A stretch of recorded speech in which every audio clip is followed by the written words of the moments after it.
Thank you for joining us on NDTV, Mr. Dhesi. You were one of those who spoke out and very strongly. We just saw some of the things you said, criticizing the Indian government. You've seen India's very strong reaction now, Mr. Dhesi, saying that this is absolutely gross interference, this is vote bank politics. Do you, in the light of this strong reaction by India, have any regrets about the position you took, or do you still stand by it? Namaskar ji, absolute pleasure, Srinivasan, to be joining your good self and NDTV viewers this evening. In terms of the parliamentary debate this week regarding the human rights of protesters and press freedoms, you'll note that the debate wasn't actually on the farm laws themselves, which, as the minister as well as others pointed out, is a matter to be discussed within India. In terms of the context of the entire debate, I am fully aware that due to lowering incomes, rising debts, and rising levels of suicides, that everybody agrees on the need for agricultural reform. I'm also aware that the government has proposed its 3 new laws, which it says will be beneficial, while on the other hand, the trade union movements or the farming unions within India, they have strongly opposed that because they fear the deregulation or the encroaching privatization or the major corporates moving into the sector. And I'm also aware that all the major opposition parties are opposed to the laws. But that's not what was being discussed. So in terms of, as I said within the debate, that human rights are universal. Why are so many individuals here so concerned is because the likes of me, who, although I was born and brought up in Britain, I've had the pleasure and privilege of having studied in India for over 4 years. I took the time to learn and converse in Punjabi, Hindi, Urdu. We've got a love for the nation, and it's wonderful. So then why right? But what needs to happen? Why the debate then? Why the debate? If you're saying it's an internal matter, what is the human rights issue? What is it that provoked a debate as something, as we said, is unprecedented?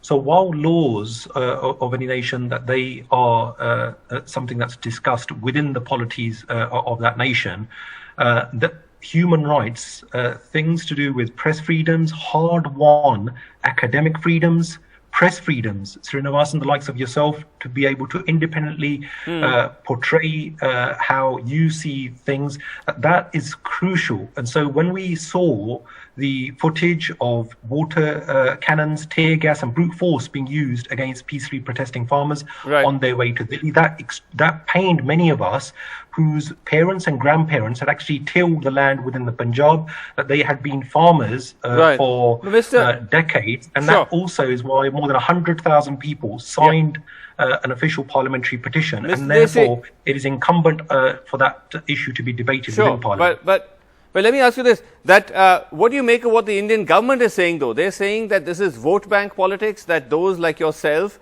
are representing constituents who are largely from India, from the Punjab, and that's really what is driving, these public positions that you're taking.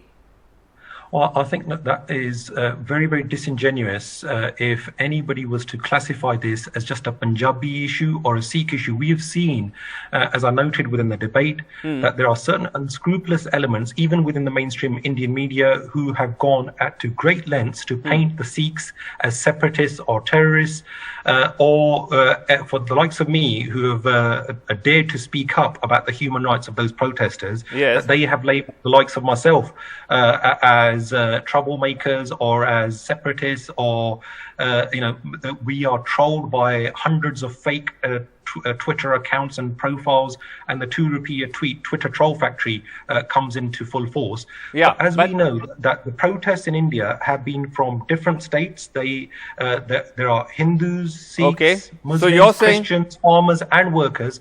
And even if we look at the parliamentary debate, Srinivasan, that was cross-party. So we have Mr. Dhesi, not only Labour MPs, but Conservative, Lib Dem, and others we saw that, their concerns. But Mr. Dhesi, the net result is, you might say that these are all legitimate reasons for you to bring it up, but the net result is that you've ended up angering the Indian government.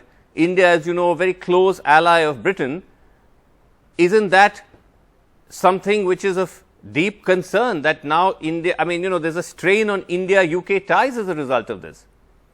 Well, look, Srinivasan, first of all, I think it should always be noted that to speak up about or voice concerns about the policies and actions of the government of the day is not in any way anti-national. It's not anti-India. Okay. As speaker after speaker within the debate actually said that we want stronger ties. And we hope for peace and prosperity within India, as we would want closer ties with other nations as well. But if we see that there is something happening which is,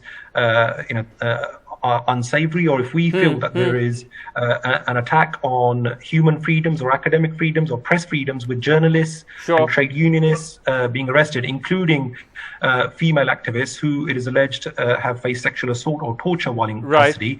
And these issues, by the way, haven't just been discussed in Parliament.